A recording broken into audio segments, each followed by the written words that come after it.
آج پہلا جو میں نے آپ کے لیے فریز چنا ہے وہ ہے انا للہ و انا الیہ راجعون۔ جب میں نے یہ فریز پڑھا آپ کے ذہن میں کیا آیا؟ یقیناً کسی کی مرگی آئی ہوگی کہ کوئی فوت ہو گیا۔ دیکھیے مال کے کائنات نے اس فریز کو کس طرح سے استعمال کیا۔ اللہ تعالیٰ فرماتے ہیں کہ جو مومن لوگ ہیں نا، جو اللہ تعالیٰ کے ساتھ تعلق میں ہیں، وہ لوگ جب کسی مصیبت سے دوچار ہوتے ہیں نا تو یہ ان کا وظیفہ ہوا کرتا ہے، ان کی زبان سے بے ساختہ نکلتا ہے انا للہ و انا الیہ راجعون۔ ہمارے ہاں عام طور پر جب یہ فریز بولا جاتا ہے تو دل میں کوئی دکھ نہیں ہوتا، کوئی مصیبت نہیں آئی ہوتی۔ جب کسی کی فوتگی کا اعلان سنتے ہیں تو ہم دل سے کیا، زبان سے بے ساختہ کہہ دیتے ہیں انا للہ و انا الیہ راجعون۔ کوئی مصیبت دل پر نہیں ٹوٹی، کوئی دکھ نہیں ہے، دل خون کے آنسو نہیں رو رہا، آنکھیں بھی خاموش ہیں اور دل میں کوئی دکھ کی کیفیت بھی نہیں ہے، لیکن ہم نے رسمن یہ ایک رسم ادا کر دی۔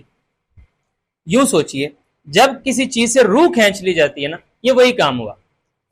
حالانکہ اس کا اصل سینیریو یہ ہے، بعض اوقات زندگی میں ایسے معاملات آ جایا کرتے ہیں، کوئی ایسا موڑ آ جایا کرتا ہے جب انسان کو لگتا ہے کہ ہم ایک بند گلی میں کھڑے ہیں، جب لگتا ہے کہ بس اب تو زندگی ختم ہو چکی ہے،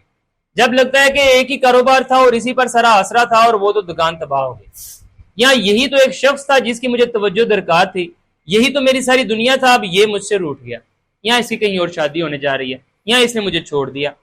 یا پھر فرض کرے کہ کسی کا والدین یا والد یا والدہ جس سے اس کو بڑی محبت تھی وہ فوت ہو گیا،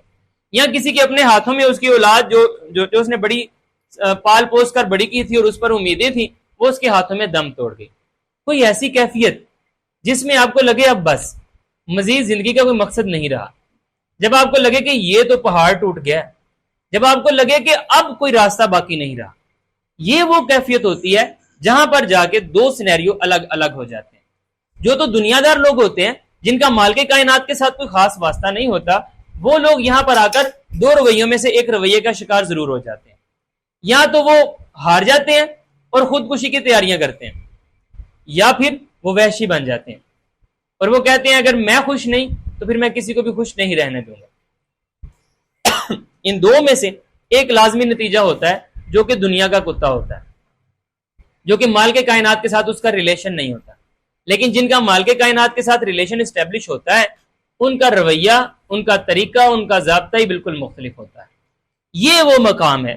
جب ان کا دل خاموش ہو جاتا ہے، جب ان کا دل صرف تڑپنا جانتا ہے، ان کو کچھ سمجھ نہیں آ رہی ہوتی کہ اب کیا کرنا ہے۔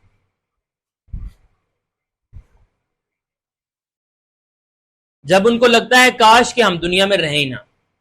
یہ وہ مقام ہوتا ہے، وہ آنکھیں بند کرتے ہیں، مال کے کائنات کی طرف توجہ کرتے ہیں اور اب کہتے ہیں کہ انا للہ، ہم تو اللہ کے لیے ہیں، وَإِنَّا إِلَيْهِ راجعون، اور اسی کی طرف لوٹنا بھی ہے۔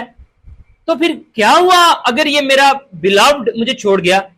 تو پھر کیا ہوا اگر یہ کاروبار میرا فلاپ ہو گیا؟ پھر کیا ہوا اگر میری ٹانگ ٹوٹ گئی، میری آنکھ پھوٹ گئی؟ تو کیا ہو گیا ہے؟ ٹھیک ہے، I will do my best to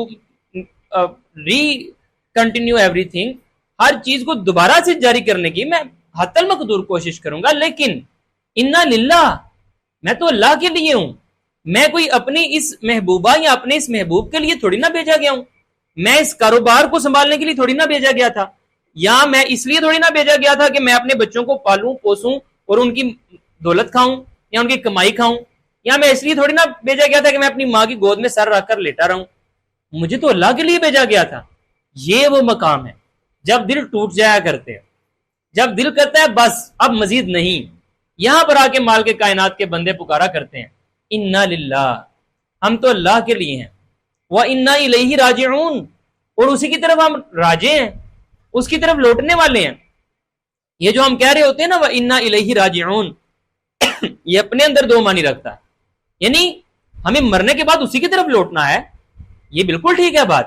لیکن یہاں پر بھی کوئی بھی معاملہ ہوگا ہم اللہ ہی کی طرف لوٹیں گے، ہم کسی اور کو اپنی حتمی فائنل ڈیسٹینیشن نہیں سمجھیں گے کہ یہ میری منزل مقصود ہے، نہیں، منزل مقصود تو اللہ تعالیٰ ہے، تو لہٰذا ہم اسی کی طرف رجوع کریں گے۔ یہ جو فریز ہے انا للہ وَإِنَّا إِلَيْهِ راجعون، یہ صرف ایک وظیفہ نہیں ہے، یہ بندہ مومن کا عقیدہ ہے, بندہ مومن کے جینے کا طریقہ ہے. تو لہٰذا اللہ نہ کرے کہ آپ کی زندگی میں کبھی کوئی ٹف ٹائم آئے, لیکن اگر کبھی کوئی ٹف ٹائم آئے, اگر کبھی کوئی آپ کا دل دکھائے, کبھی آپ کو اگنور کر دے, کبھی آپ کی آنکھوں میں آنسو ہوں اور آپ کی زبانیں خاموش, کبھی ایسا ہو کہ آپ کا دل چور چور ہو اور آپ کو لگے سب بے وفا ہیں, تو یاد رکھیے گا ایک باوفا ہستی آپ کے لیے موجود ہے اور آپ اسی کے لیے بھیجے گئے تھے. بے وفائیوں کا شکار تو آپ خود ہوئے جب آپ نے اس کو چھوڑا اور ان کمینوں کے پیچھے پڑ گئے جن کے لیے آپ کو نہیں بھیجا گیا تھا. You are a real pearl, آپ سچی مچی کے ایک موتی ہیں, ایک ہیرا, اور آپ کی قدر و قیمت جاننے والا سنار اللہ ہی ہے, اس کے سوا کوئی آپ کی قدر و قیمت جان ہی نہیں سکتا. تو لہٰذا اس موڑ پر اگر کبھی آپ کی زندگی میں یہ موڑ آئے, آپ کو لگے آپ بند گلی میں کھڑے ہیں, تو آپ دل سے پکار کر کہیے گا انا للہ و انا الیہ راجعون, ہم تو اللہ کے لیے ہیں اور اسی کی طرف رجوع کرنے والے ہیں. تو یہ ہمارا پہلا سبق رہا, اور اس انا للہ و انا الیہ راجعون کو آپ نے زبانی یاد کرنا ہے, آنکھیں بند کرنا ہے, اپنا ہارڈ ٹائم یاد کرنا ہے. زندگی میں کوئی نہ کوئی تو آیا ہوگا جب لگ رہا ہوگا کہ that was very hard time, اس ٹائم کو یاد کریں,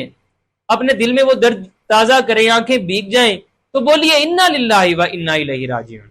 اپنی زندگی کا سب سے بڑا کرائس اگر موجود ہے یا گزر چکا ہے, اس میں واپس چلے جائیں عالم تصور میں, اور خود کو پکار کر کہیے انا للہ و انا الیہ راجعون. ہم اس کے لیے نہیں تھے, نہیں ہیں, ہم اللہ کے لیے تھے, اللہ کے لیے ہیں, اور اسی کی طرف رجوع کریں گے. تو یہ آپ نے زبانی یاد کرنا ہے, اور از خود ہی آپ چاہیں تو اپنی ڈائری بنائیں, اس کے اندر اپنے یہ کوٹس لکھیں اور اس کو اپنی زندگی میں قابل عمل بنائیں, گفتگو کا حصہ بنائیں. صرف آپ نے یہ بولنا نہیں ہے, اس کو پھیلانا ہے, اور کم از کم آپ کے حلقہ احباب میں کوئی ایسا بندہ نہ رہے جس کو انا للہ و انا الیہ راجعون کی حقیقت کا نہ پتا ہو. ربنا لا تزغ قلوبنا بعد اذ هديتنا وهب لنا من لدنك رحمة إنك أنت الوهاب.